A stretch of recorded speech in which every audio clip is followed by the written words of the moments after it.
Nikola Jokić drops 35, 15, and 7 against the Kings and barely misses shots.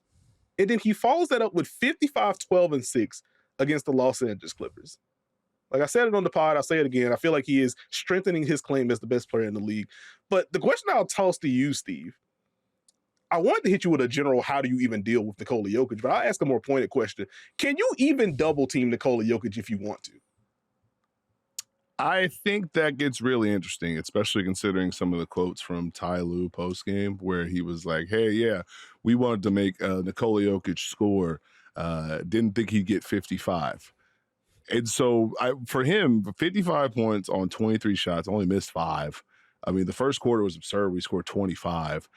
Him kind of just leaning into the scoring is a little bit dynamic considering last year it felt like, hey, is he gonna put his head down and understand that he needs to score? There's no doubt this year.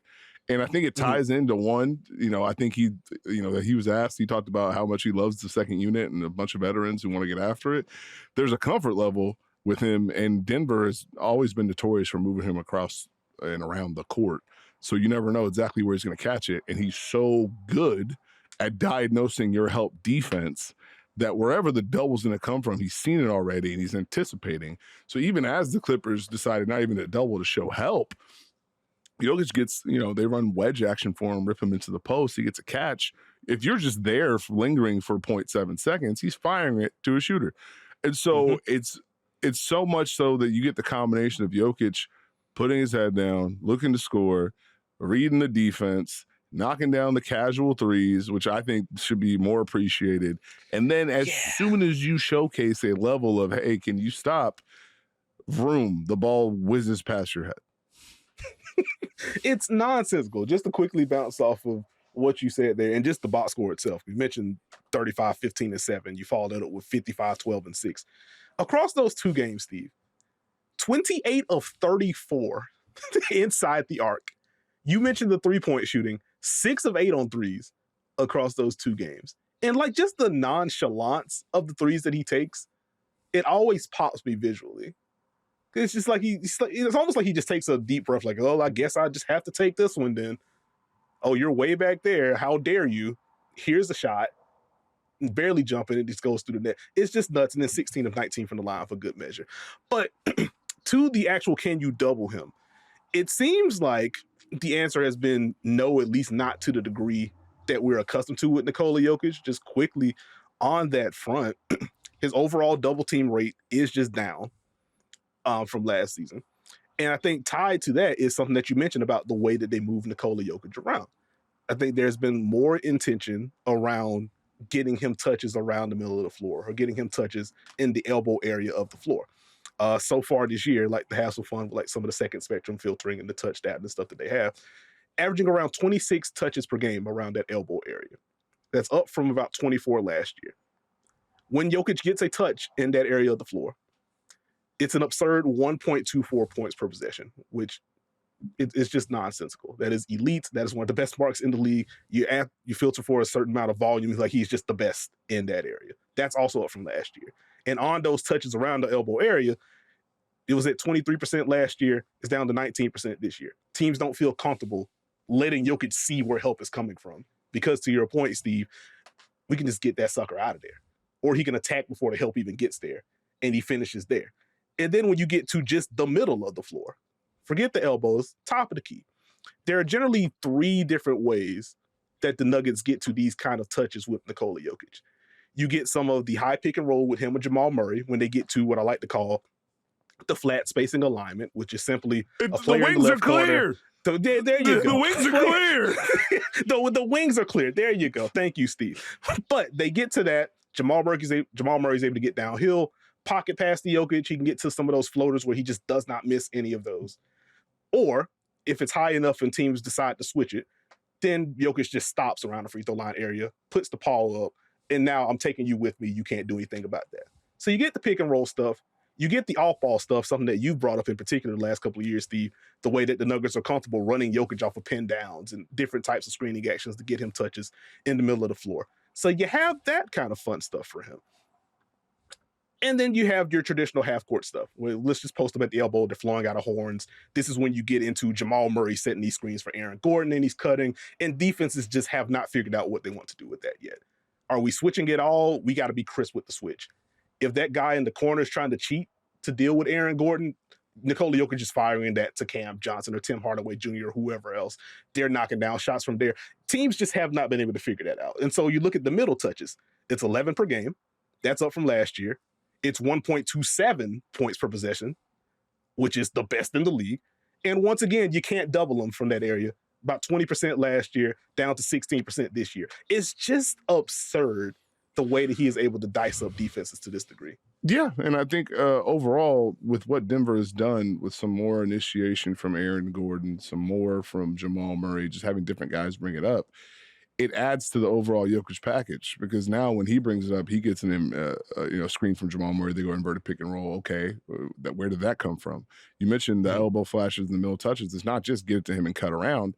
They may run something and now he flashes to the elbow, and you don't know if he's flashing for a handoff or if he's flashing to catch, back you down, and attack.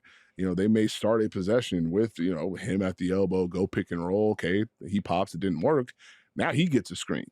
So it's not static right now to the point where we know exactly, okay, Jokić is going to get it in the post.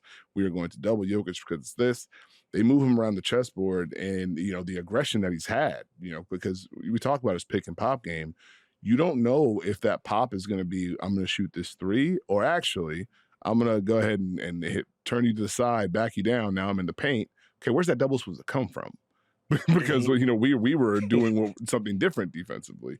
The spacing, when they clear out a wing for him and he catches it mid post, okay, that's kind of like his version of lulling you to sleep with those two back down. So okay, hit, no one did anything. Okay, I'll go finish.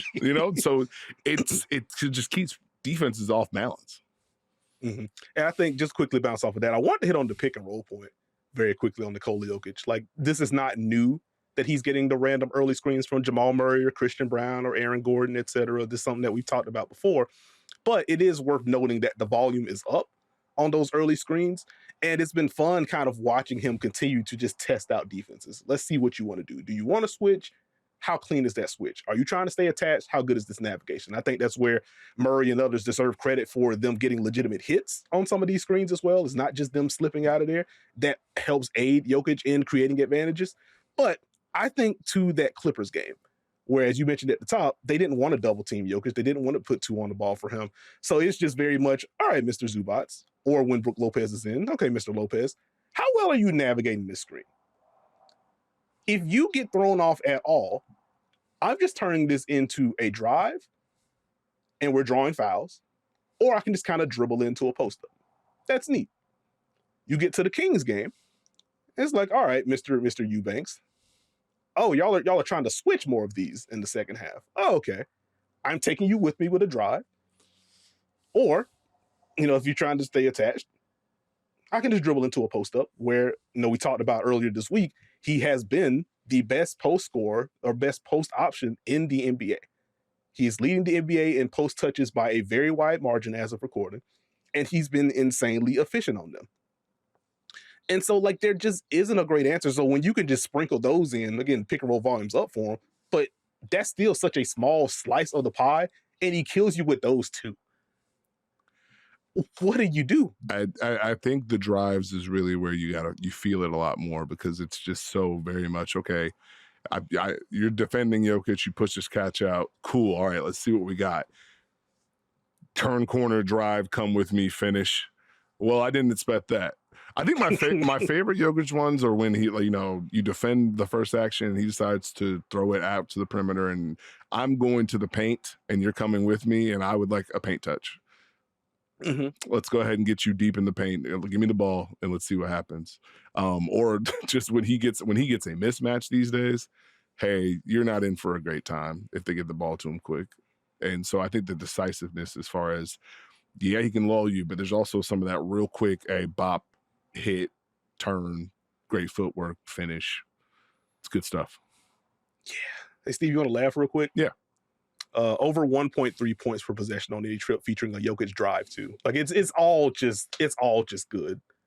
The pick and rolls, the off-screen stuff, that's over 1.3 points per possession when he gets one of those. The post ups, the drives, the pick and rolls. And then kind of feels like a footnote to this point. We both mentioned it already, but then the passing, like he just sees everything. Even if you don't want to help, if you're off, if your breathing cadence changes, and you can't move your arm fast enough, that ball's whizzing by you, is going to the corner. Nikola Jokić leads the NBA in assists right now. He has 70 assists at the rim.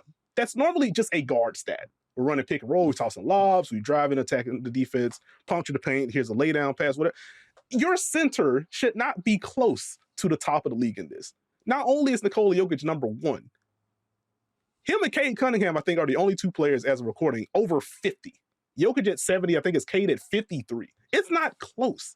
Your center being insanely efficient in all three levels as a scorer is also producing literally the most fruitful assist that you can generate on top of this. It's unrivaled offensive production from Nikola Jokić right now. It is insane. And that's where, again, we had a full an overall Nuggets talk earlier in the week.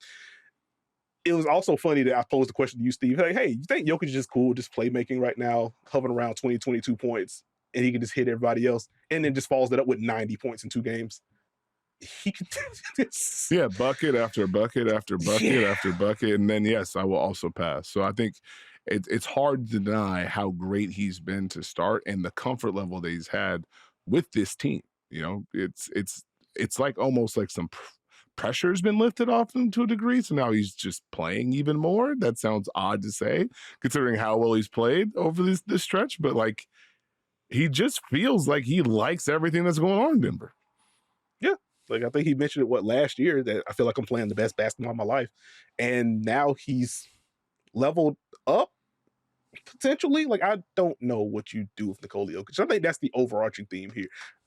What do you do? I tell you what, I'm going to have my eyes peeled on this matchup Saturday. We get Nuggets-Wolves on Saturday. Those historically been some pretty fun battles between those two teams over the last 2-3 years at the very least. Wolves defense quietly playing better. We talked a little bit about them struggling to start the year. They're probably going to have their hands full with Mr. Jokić. I know how you feel about the center matchup in particular, but yeah, it ends with a 3. It ends with a turnaround hook shot. It ends with a fadeaway. It ends with the shuffle. Yeah.